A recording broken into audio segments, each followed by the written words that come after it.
الحمد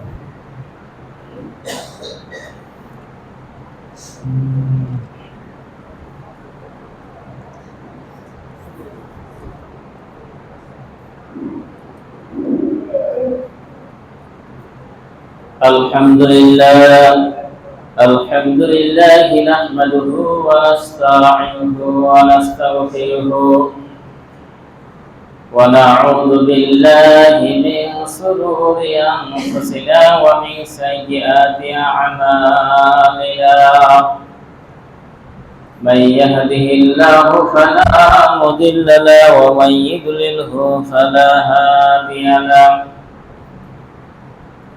ونشهد أن لا إله إلا الله وحده لا شريك له الذي أرسله بالحق بشيرا ونذيرا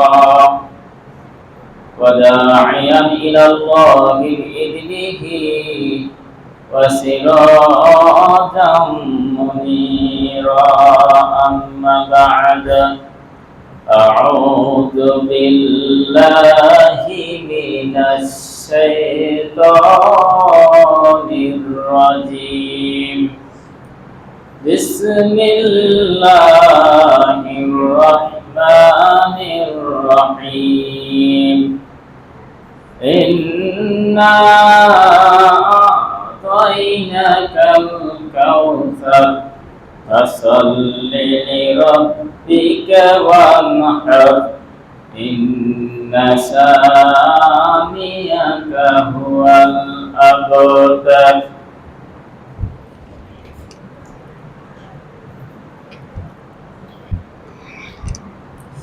الحمد لله نحمده ونستعينه ونستغفره ونؤمن به ونتوكل عليه ونعوذ بالله من شرور أنفسنا ومن سيئات أعمالنا من يهده الله فلا مضل له ومن يضلله فلا هادي له ونشهد أن لا إله إلا الله وحده لا شريك له أما بعد أعوذ بالله من الشيطان الرجيم بسم الله الرحمن الرحيم لقد كان لكم في رسول الله أسوة حسنة لمن كان يرجو الله وذكر الله كثيرا لمن كان يرجو الله واليوم الآخر وذكر الله كثيرا وعن أنس رضي الله تعالى عنه قال رسول الله صلى الله عليه وسلم لا يؤمن أحدكم حتى أكون أحب إليه من والده وولده والناس أجمعين متفق عليه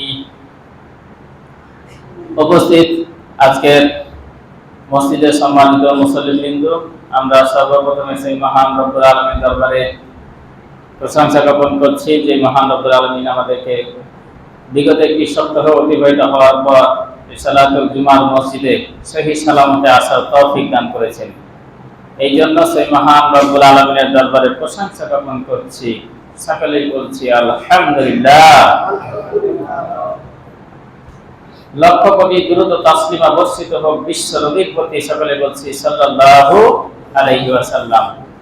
সম্মানিত উপস্থিতি, আমি আপনাদের সামনে মহান গ্রন্থ আল কোরআনুল কারীম থেকে সূরাতুল আহজাবের 21 নম্বর আয়াত তেলাওয়াত করেছি এবং রাসূল সাল্লাল্লাহু আলাইহি ওয়াসাল্লামের অবর্ণিত হাদিস থেকে বুখারী মুসলিম শরীফের একটি হাদিস তেলাওয়াত করেছি।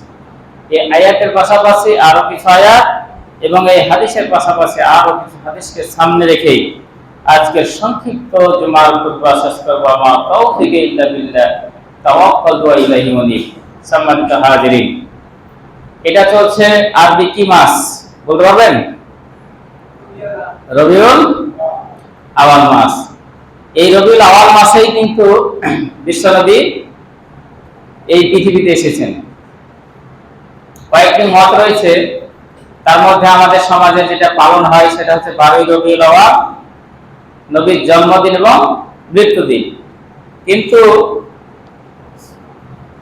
ইবনে কাসির তার বেদায়া এবং হেদায়া এই গ্রন্থে লিখেছেন 7টি দিনই দিয়েছেন, টোটাল মত দিয়েছেন যে 2 তারিখে জন্মগ্রহণ করছেন, 8 তারিখে, 9 তারিখে, 10 তারিখে, 12 তারিখে, 18 তারিখে এবং 27 তারিখে, এবং সর্বোচ্চ তিনি 9 তারিখটাকে গুরুত্ব দিয়েছেন যে 9 রবিউল আউয়াল তিনি জন্মগ্রহণ করেছেন। তারপরেও বিভিন্ন কিতাব থেকে বিভিন্ন মতপার্থক্যের মাধ্যমে, যেগুলো ইতিহাসের কথা, এগুলো নির্ভরযোগ্য হাদিস তো না, ইতিহাসের কথা, বিভিন্ন লেখক বিভিন্ন ভাবে উল্লেখ করছে। সর্বোপরি আমাদের সমাজে যেটা পালন করা হয়, আমাদের দেশে মানা হয়, সেটা হচ্ছে 12ই রবিউল আউয়াল, নবীর জন্মদিন এবং মৃত্যুদিন, এটাই কিন্তু পালন করা হয়। যাই হোক, আজকে জুমার খুতবা হবে সিরাতুন নবী, নবীর জীবনী সম্পর্কে। যেহেতু এই মাসেই আমাদের প্রিয় নবী এই ধরার বুকে এসেছেন, এই ধরার বুকে আসার আগে এই পৃথিবীটা এমন এক ঘোর অন্ধকারে নিমজ্জিত ছিল, এমন এক সিস্টেম চালু হয়েছিল যেই যুগে কোনো মানুষকে সম্মান করত না, যেই যুগে মানুষের মানবতা বলতে কোনো কিছু ছিল না, যেই যুগে মানুষকে সম্মান করত না, মানুষকে অন্যায়ভাবে হত্যা করত, যেই যুগে নারীরা শুধু ভোগের পণ্য বস্তুতে পরিণত ছিল, নারীদের কোনো সম্মান ছিল না। Might is right, blood for blood. আয়ামে জাহিলিয়াতের যুগে 2টি জিনিস প্রচার ছিল, চালু ছিল, যোদ্ধার মূল্যদান এবং রক্তের বদলে রক্ত। এই 2টা কিন্তু প্রথা চালু ছিল। এর জন্য যারা উঁচু শ্রেণীর লোক ছিল, এরাই কিন্তু যত সুযোগ সুবিধা সব নিত। যা আমাদের দেশে বিগত 15-16 বছরে আপনার যে আওয়ামী লীগ সরকারের দায়িত্বে যারা ছিলেন, যত সুযোগ সুবিধা তারাই কিন্তু ভোগ করত। আপনি হিসাব করেন, হযরত ঈসা আলাইহিস সালাম থেকে শুরু করে হযরত মুহাম্মদ সাল্লাল্লাহু আলাইহি সাল্লামের মধ্যে 500 বছরের ডিফারেন্স ছিল। 500 বছর। এই দীর্ঘ সময়ে কোনো আসমানি কিতাব ছিল না, কোনো নবী ছিল না, কোনো রাসূল ছিল না যে মানুষ কোন পথে চলবে, কোন পথে চলবে না। আর আমাদের বিগত 17 বছর আপনার এই যে আওয়ামী লীগ সরকার ছিল, যারা ছাত্রলীগ, যারা আওয়ামী লীগ, যুবলীগ, অর্থাৎ ওই দলের সঙ্গে যারা জড়িত ছিল, ওলামা লীগ থেকে শুরু করে সবার জন্য 7 খুন মাফ, এরকম একটা নীতি চালু হয়েছিল। আপনার কেউ সঠিকভাবে আমরা কথা বলতে পারতাম না, তাতে সাধারণ সবার কথা বলছি। আমাকে যদি ওই 17 বছর দায়িত্ব দেন, দেখা গেল আমিও ওই রকম হয়ে যেতে পারি। আমি টিকে থাকার কারণে আমি আমার নিজের মতকে আমি বাস্তবায়ন করতে পারি। তো চিন্তা করুন, 17টা বছরের মধ্যে যদি এই এখন আমাদের মাঝে কোরআন আছে, হাদিস আছে, কোরআন আছে, হাদিস আছে যে কোন পথে চলতে হবে, কোন পথে চলতে হবে না, তারপরও আমরা ফ্যাসিস্ট হয়ে যাচ্ছি, তারপর আমরা জালেমবাজ হয়ে যাচ্ছি, মানুষের উপর জুলুম করছি অন্যায়ভাবে নিজেকে টিকে রাখার জন্য, নিজের অস্তিত্ব টিকে রাখার জন্য। অথচ কোরআন হাদিসে সম্পূর্ণ সব কথা বলা হয়েছে। তো দীর্ঘ 500 বছর পৃথিবীতে কোনো কিছু নাই, কোন পথে মানুষ চলবে, কোন পথে চলবে না। এখন চিন্তা করেন, মানুষের মধ্যে তাহলে আর মানবতা বলতে কোনো কিছু থাকে? মানুষ জোর করে, ক্ষমতা আছে, আপনার একজনকে অন্যায় করে দিল, সে মনে করছে এটাই ঠিক, অন্যের জমি দখল করে নিল, অন্যের মেয়েকে ধর্ষণ করে নিল, যে যেটা করত সেই মনে করতো যে এটাই বোধহয় ঠিক। কারণ কোনো আসমানি কিতাব ছিল না, কোনো ওহী ছিল না। এমন এক অন্ধকার যুগে এই ধারার বুকে আল্লাহ রাব্বুল আলামিন আলোর পত্রিকা নিয়ে, আচ্ছা যখন সূর্য যখন উঠে তখন রাতের অন্ধকার কি আর থাকে?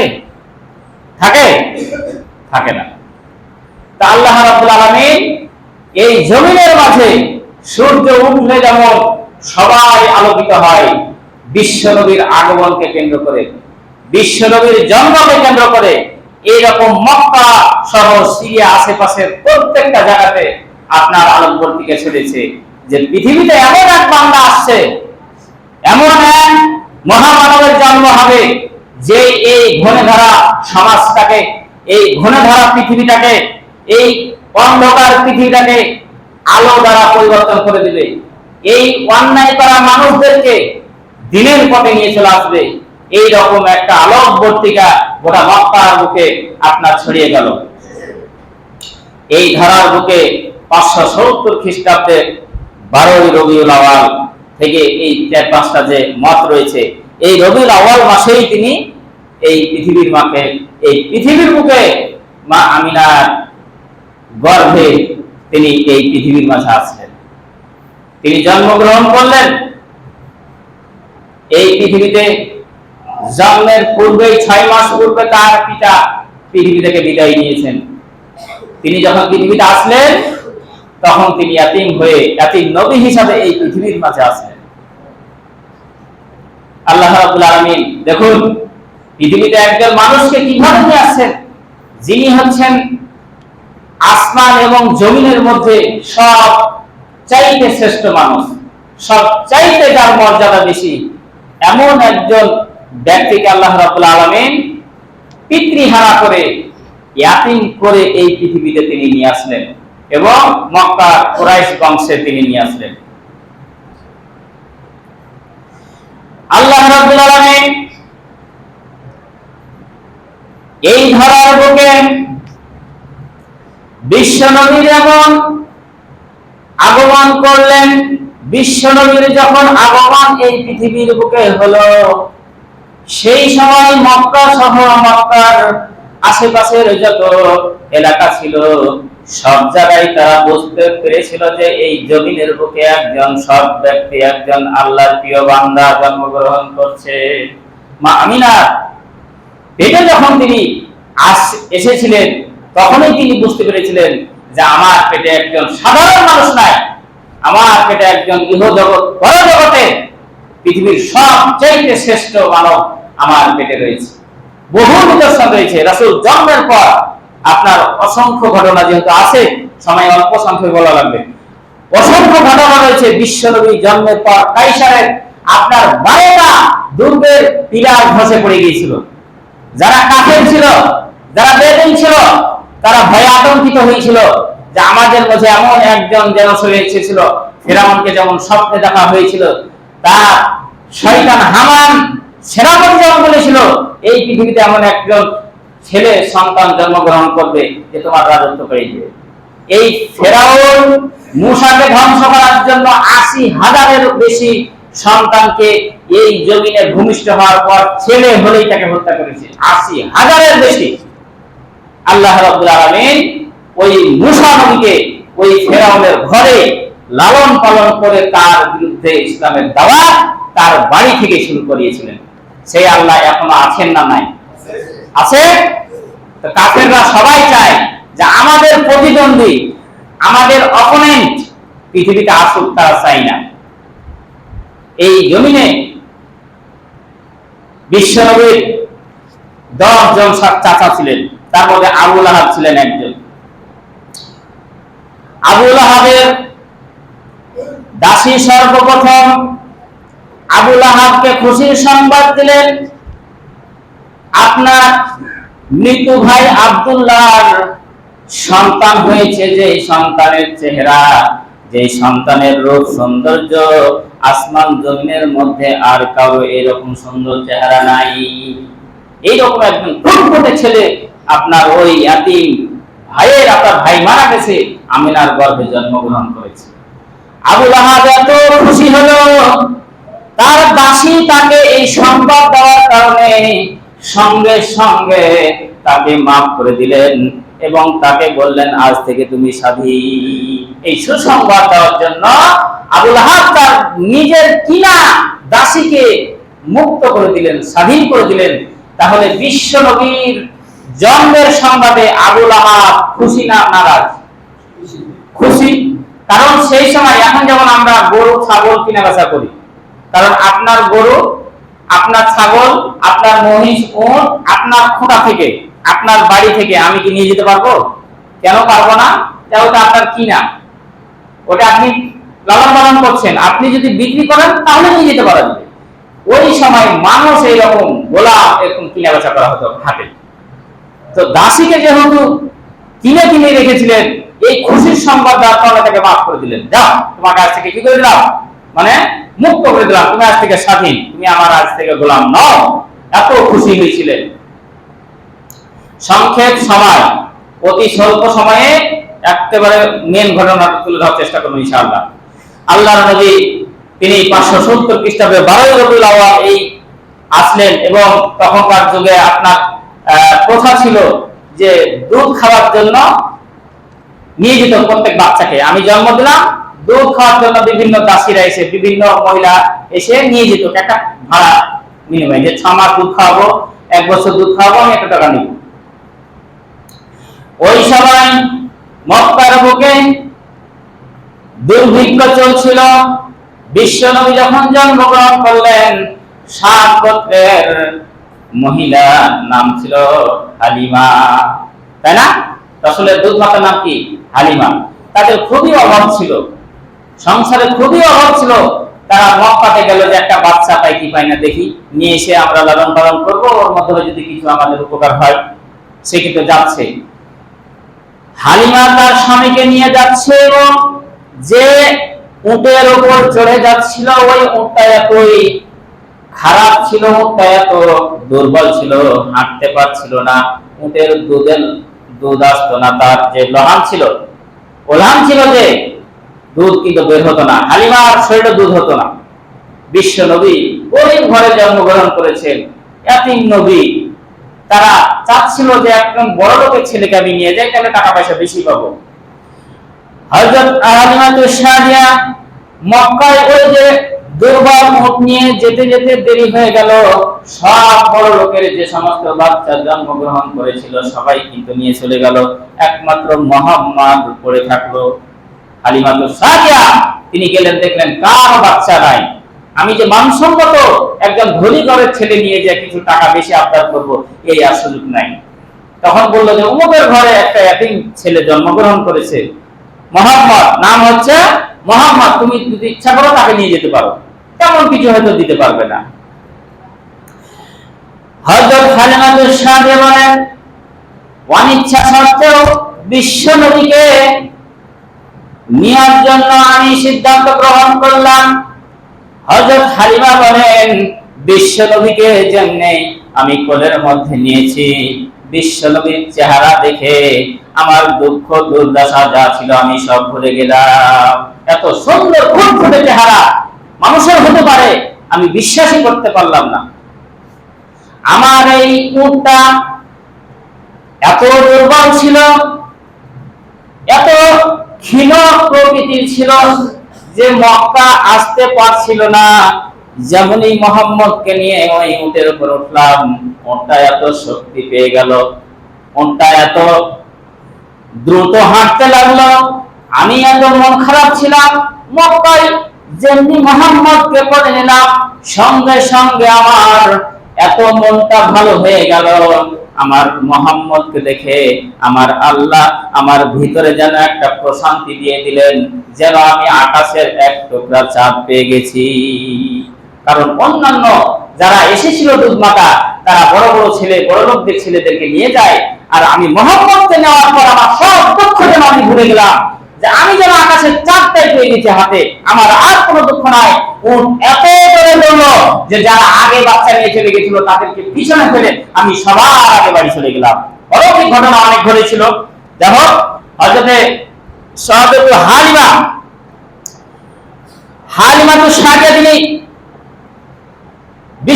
শিশুকে লালন পালন করলেন, প্রতিমধ্যে তিনি তার বকরি চড়াতে যেতেন, ভেড়া চড়াতে যেতেন, তারপর তার বক্ষ বিতরণ করেছেন। এটা আপনারা সবাই জানি আমরা। বিশ্ব নবী মানে আল্লাহ রাব্বুল আলামিন এই জমিনে যাকে দিয়ে তিনি দিন আবাদ করতে চান, যাকে তার প্রতিনিধি বানাতে চান, তার যদি সামান্য যদি দোষ ত্রুটি থাকে, মানুষ এমন প্রকৃতির, মনে করেন যে আমি বাগমারাতে এসেছি, এখন আমার বিরুদ্ধে কোনো কেস নাই, কোনো দুর্নাম নাই, কোনো মানে আমার ক্যারেক্টারের কোনো অপবাদ নাই, কিন্তু যেমনি আপনি এই বাগমারা যদি এমপি পদে দাঁড়িয়ে যায়, চেয়ারম্যান পদে দাঁড়িয়ে যায়, তারপর দেখেন কত কেস হয়, আমার 14 গোষ্ঠী নিকুচি করে ছাড়বে তখন যারা বিরোধী দল আছে, তাই না? তো এইরকম যদি আপনার মানে দোষ যুক্ত ব্যক্তি হয়, এখন তাওহীদের দাওয়াত যখন দিতে যাবেন, ওই দোষটাকে নিয়ে কিন্তু যারা কাফের বেদিন এরা কিন্তু লেগে পড়ে লাগবে। হ্যাঁ, যে যার নিজের চরিত্র ঠিক নাই, সে আবার মানুষকে কিসের চরিত্র দিকে ডাকবে, তাই না? কথা না?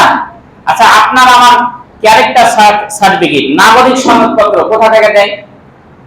ইউনিয়ন পরিষদ থেকে দেয় না? দেয় না? যে লোকটা দেখালো যে আপনার 100টা ফোন করে যায়, সেও যদি বলে যে ভাই একটা ক্যারেক্টার সার্টিফিকেট লাগবে, বিদেশ যাবো, পাসপোর্ট করা লাগবে, দিবেন? ওকে দিবে না? যে আমার জানা মতে এই লোকটা আমার ইউনিয়নের সবচেয়ে ভালো, সে রাষ্ট্রদ্রোহী কোনো কাজ নাই, সে জানে যে 100টা ফোন করে আসছে, তারপরও দিবে।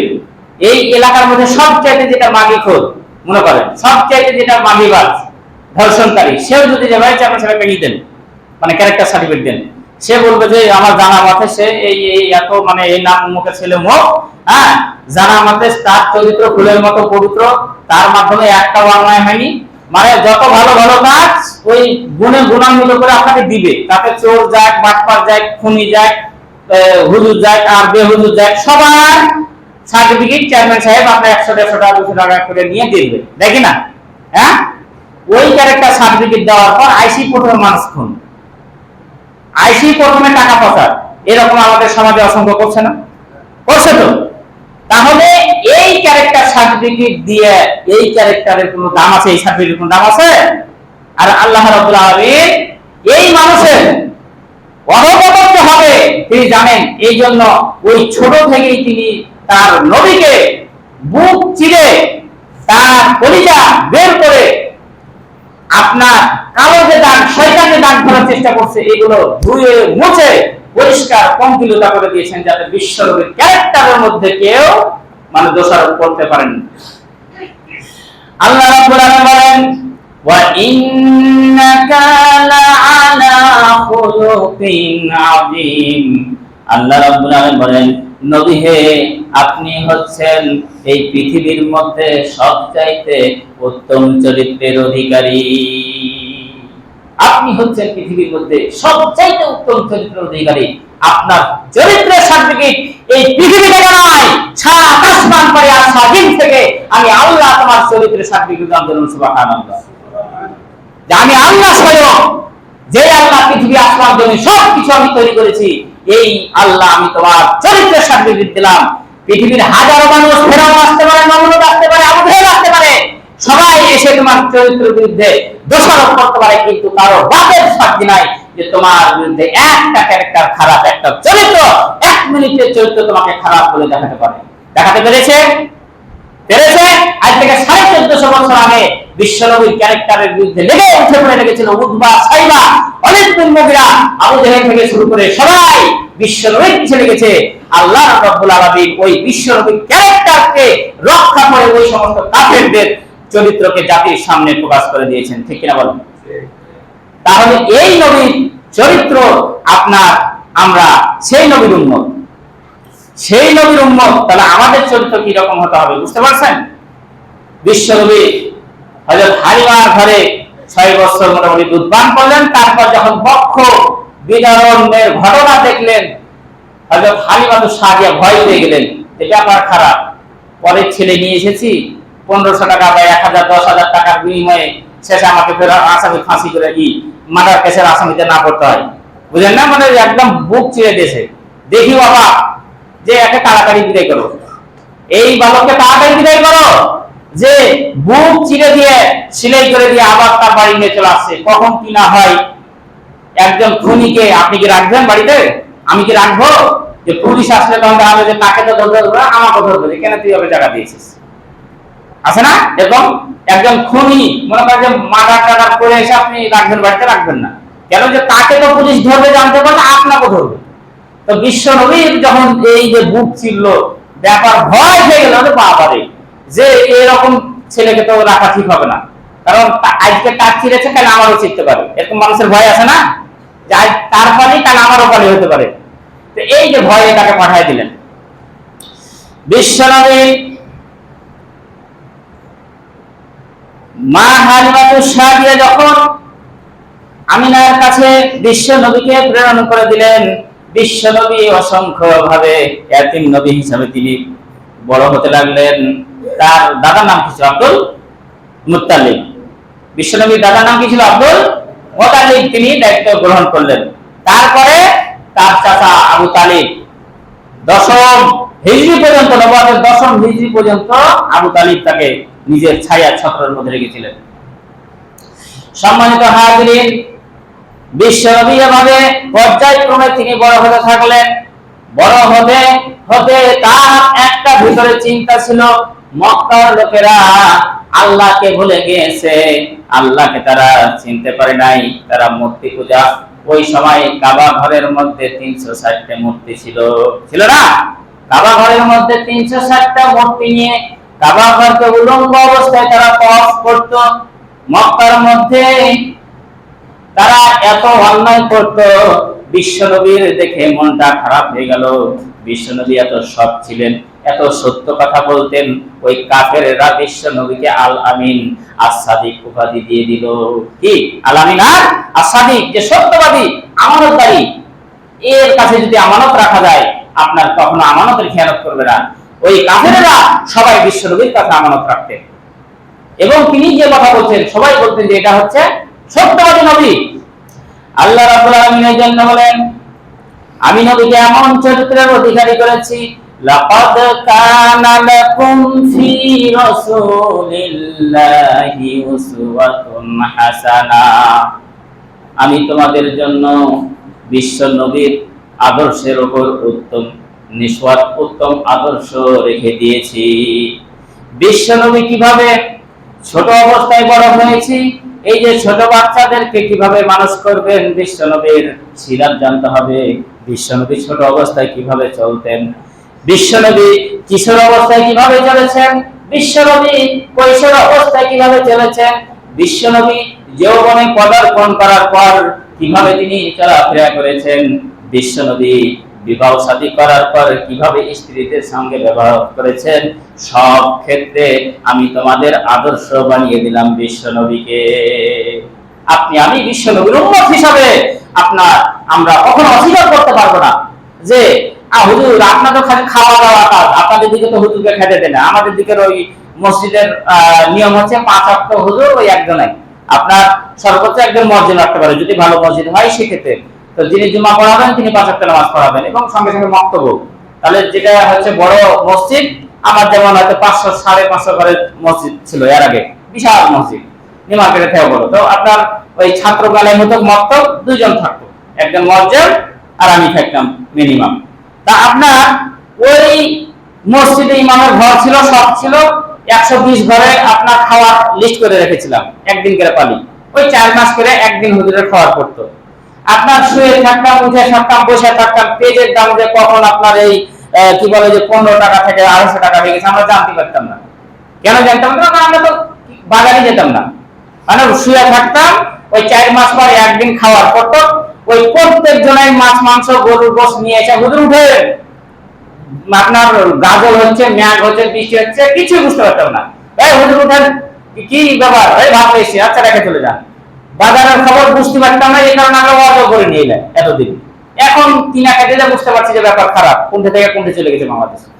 তা আপনার এই যে আপনার মুসলমানদের মধ্যে আপনার আমরা যারা মসজিদে ইমামতি করি, যারা আলেমী করে, আমরা যে বিশ্বনবী যে কিভাবে চলেছে, তিনি শুধু কি আসলে নামাজ পড়েছেন, তিনি শুধু কি আসলে মানে নামাজ পড়িয়ে তিনি শেষ করে দিয়েছেন, না তিনি দেশ পরিচালনা করেছেন, না তিনি ব্যবসা বাণিজ্য করেছেন, তিনি বউর সাথে কি ব্যবহার করেছেন, তিনি ছেলের সাথে কি ব্যবহার করেছেন, সব আদর্শ তিনি দেখে গিয়েছেন। দেখে যাননি? সব আদর্শ দেখে গিয়েছেন। এই জন্য আল্লাহ রাব্বুল আলামিন বলেন, লাকাদ কানা লাকুম ফি রাসূলিল্লাহি উসওয়াতুন হাসানা, রাসূলুল্লাহর মধ্যে তোমাদের জন্য আমি উত্তম আদর্শ রেখে দিয়েছি। বিশ্বনবী যখন 13 বছর তিনি চিন্তা ভাবনা করলেন যে একটা হুলফুল এই সমাজটাকে শান্ত কিভাবে করা যায়, মানুষ অন্যায় করছে, তিনি একটি শান্তি সংঘ হিজবুল ফুজুল নামে একটা শান্তি সংঘ করলেন, কিন্তু পারলেন না। তারপর ফুজুরের যুদ্ধ 17 বছর বয়সে তিনি করলেন, তারপরে পারলেন না।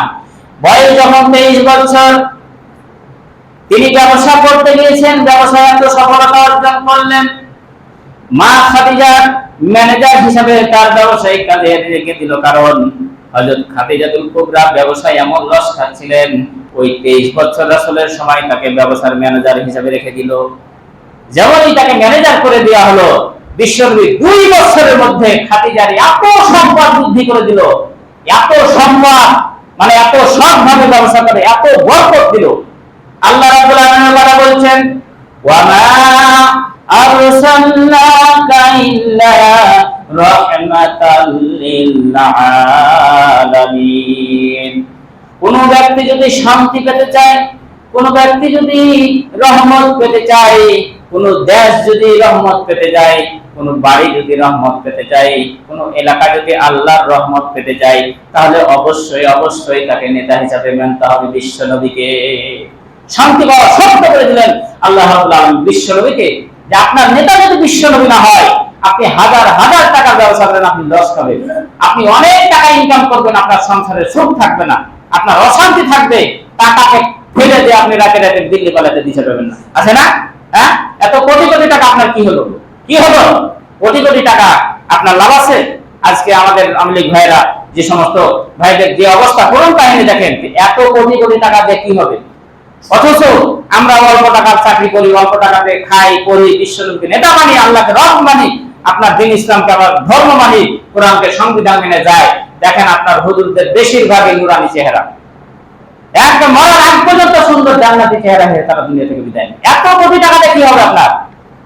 17 বছর আপনি ভালোভাবে চললেন, এখন দেখা গেল যে আর লুকানোর জন্য ইঁদুরের গর্ত খুঁজে পাচ্ছেন না। তাহলে ওই জীবন লাভ আছে না? আপনার খেয়ে দিয়ে নবীর আদর্শকে ধারণ করে নবীর মতো এই দুনিয়া থেকে জান্নাতি হয়ে, আল্লাহর নবীর যেমন 10 জন সাহাবী জান্নাতি সাহাবী হয়ে এই দুনিয়া থেকে গেছে, ওই জান্নাতি সাহাবী হিসাবে যাওয়ার প্রয়োজন আছে। কোনটা বলেন তো? ওই 17 বছর রাজ করে নিয়ে ইঁদুরের গর্ত খুঁজা ভালো, না আমার একবেলা খায়া না খায়া আমার জান্নাত যেন আল্লাহ আমাকে দুনিয়া থাকতেই মানে ঘোষণা করে দেয়, ওই জীবন ভালো? কোনটা ভালো? জান্নাতি জীবন ভালো, ওটাই ভালো। বিশ্বনবীকে এই জন্য আল্লাহ বলেন, ওয়ালাউ আন্না আহলাল কুরা আমানু ওয়াত্তাকাউ লাফাতাহনা আলাইহিম বারাকাতিম মিনাস সামাই ওয়াল আরদ। আল্লাহ বলেন, কেউ যদি ঈমান আনে, ঈমান আনার পর যদি তাকওয়া ভিত্তিক জীবন পরিচালনা করে, ওই আসমানের যত রহমত রয়েছে, জমিনের যত রহমত রয়েছে, আমি আল্লাহ ওই কোন দেশে যারা মানবে তাদের মধ্যে আমি বন্টন করে দিব। এই বিশ্বনবীর কথা আল্লাহ পাক বললেন, বিশ্বনবীর রহমত। এবং কেউ যদি মুমিন হওয়ার পর আল্লাহকে রাজি খুশি করে, আল্লাহকে ভয় করে যদি পৃথিবীতে চলে, আপনার এভাবে আমি জমিনটাকে চেঞ্জ করে দেব। যাও, বিশ্বনবী আপনার ওই 25 বছরে 2 বছরে ব্যবসায় লাভ দেখে খাদিজাকে বিবাহ করলেন। দেখেন আল্লাহ রাব্বুল আলামিন বলেন, ওয়া ওয়াজাদাকা আইলান ফাগনা। ওই কাফেররা আপনাকে বলে একজন গরীব, একজন নিঃস্ব, একজন ফকির ব্যক্তি কিভাবে নবী হয়? নবী হে, ওই রকম নিঃস্ব অবস্থা থেকে আমি আপনাকে, খাদিজা সবচাইতে যিনি ধনাঢ্য ব্যবসায়ী ছিলেন মক্কার মধ্যে, এই মহিলার সঙ্গে বিবাহ দিয়ে মক্কার মধ্যে আমি আপনাকে সবচাইতে ধনী বানিয়ে দিলাম, আপনাকে আর আমি ফকির রাখলাম না। আল্লাহ রাব্বুল আলামিনের নবীকে এত ভালোবাসেন খাদিজা যে বিবাহের পর তার সব সম্পদ স্বামীর নামে ওয়াকফ করে দিলেন, যে আজ থেকে আমার স্থাবর অস্থাবর সব সম্পত্তি আপনার, আপনি ইচ্ছা যা করেন সব মানে করতে পারেন, আপনি ইচ্ছা হলে খরচা করতে পারেন, আপনি রাখতে পারেন। বিশ্ব নবীকে এভাবে আল্লাহ ধনী বানিয়ে দিলেন। আল্লাহ রাব্বুল আলামিন বলেন ওয়া ওয়াজাদাকা দাল্লান ফাহাদা, এভাবে বিশ্ব নবী আপনার দীর্ঘ 40টা বছর মানুষকে নিজের ব্রেন দিয়া দ্বীনের পথে ডাকছিলেন, আল্লাহর পথে ডাকছিলেন, ভালোর পথে ডাকছিলেন, কিন্তু মানুষ শুনছিল না। এবং 40তম বছরে আল্লাহ রাব্বুল আলামিন গারে হিরাতে ধন্না দেওয়ার পর নবুয়তের মাধ্যমে আল্লাহর ওহী নাজিল করে দিলেন। আল্লাহ বলছেন নবী হে, আপনি ছিলেন পথভ্রষ্ট, আপনি কোথায় কি করবেন না করবেন বুঝতে পারছিলেন না, আমি আপনাকে ওই গারে হিরাতে কোরআন নাজিল করে আপনাকে হেদায়েত দান করে দিলাম। সুতরাং ফাআম্মাল ইয়াতীমা ফালা তাকহার, নবী আপনি ছিলেন একজন ইয়াতীম, আপনি একজন নিঃস্ব ছিলেন। এখন থেকে কিয়ামত পর্যন্ত আপনি সহ আপনার উম্মতরা যেন কোন ইয়াতীমকে ধমক না দেয়, কোন ইয়াতীমকে যেন কষ্ট না দেয়। ওয়া আম্মাস সাইলা ফালা তানহার, এখন পর্যন্ত আপনি সহ আপনার উম্মতেরা যেন কোন ফকির যদি চাইতে আসে, ওই ফকিরকে যেন খারাপ ব্যবহার করে বাড়ি থেকে তাড়িয়ে না দেয়। দুইটা কথা বলে দিল। ওয়া আম্মা বিনি'মাতি রাব্বিকা ফাহাদ্দিস, আল্লাহ রাব্বুল আলামিন নবীকে বলছেন যে আপনি আপনার নিয়ামতের কথা আল্লাহর কাছে স্মরণ করুন। সময় তো পার হয়ে গেছে, সম্মানিত উপস্থিতি। এইভাবে আল্লাহ রাব্বুল আলামিনের নবী আপনার এই যে আল্লাহ পাক একজন নিঃস্ব নবীকে তিনি এমন ভাবে এই জমিনের মধ্যে নিয়ে আসলেন যে নিয়ে আসার পর 40তম বছরে নবুয়ত দিলেন। ওই মক্কার বুকে দীর্ঘ 13টি বছর তিনি দ্বীনের দাওয়াত দিতে লাগলেন। কত নির্যাতন, কত অত্যাচার, শিয়াবে আবি তালিবে 3টা বছর তাদেরকে কারারুদ্ধ করে রাখা হয়েছিল। এবং তারা খাওয়ার অভাবে গাছের ছাল, বাকল, পাতা, লতা পাতা থেকে মানে এই 3টা বছর কত কষ্ট করে যে তারা ছিল, তারপরও আল্লাহর নবীর সঙ্গে যারা ঈমান এনেছিল তারা কিন্তু আল্লাহর নবীকে মানে ত্যাগ করে তারা দুনিয়ার স্বার্থ নবীর নেতার কাছে ছুটেননি, ছুটেছে সেই নবীর উম্মত আমরা, সেই নবীর উম্মত আমরা। আল্লাহ পাক এভাবে শিয়াবে আবু তালিব থেকে বের করে নিয়ে এসে তাইফে মার খেলেন। তিনি দীর্ঘ 13টি বছর থাকার পর তাকে হত্যার জন্য আবু জেহেল চেষ্টা করলো, যা পর্যায়ে আছে সামনে জুমাতে ইনশাআল্লাহ আবার আলোচনা করা হবে। তা আল্লাহ পাক এইভাবে বিশ্ব নবীকে দীর্ঘ 23টা বছর কোরআন নাযিল করার পর 63তম বছর যখন তার বয়স, তিনি এই দুনিয়া থেকে চলে গেছিলেন। ওই নবীর আমরা উম্মত, আল্লাহ পাক যেন আমাদেরকে ওই নবীর জীবন আদর্শকে ধারণ করে জীবনের সর্বক্ষেত্রে চলার তৌফিক দান করেন। আমরা সকলে আল্লাহুম্মা আমিন। আমরা যতদিন বেঁচে থাকবো আমরা যেন রাসূলকে নেতা হিসাবে, আল্লাহকে রব হিসাবে, কোরআনকে সংবিধান, দ্বীন ইসলামকে ধর্ম হিসাবে মেনে নিয়ে এই পৃথিবীতে চলার তৌফিক দান করেন। আমরা সকলে আল্লাহুম্মা আমিন। এই বলে আমি সংক্ষিপ্ত বক্তব্য শেষ করলাম। আমা আলাইনা ইল্লাল বালাগ। আল্লাহুম্মা সাল্লি আলা মুহাম্মাদি ওয়া আলা মুহাম্মাদ।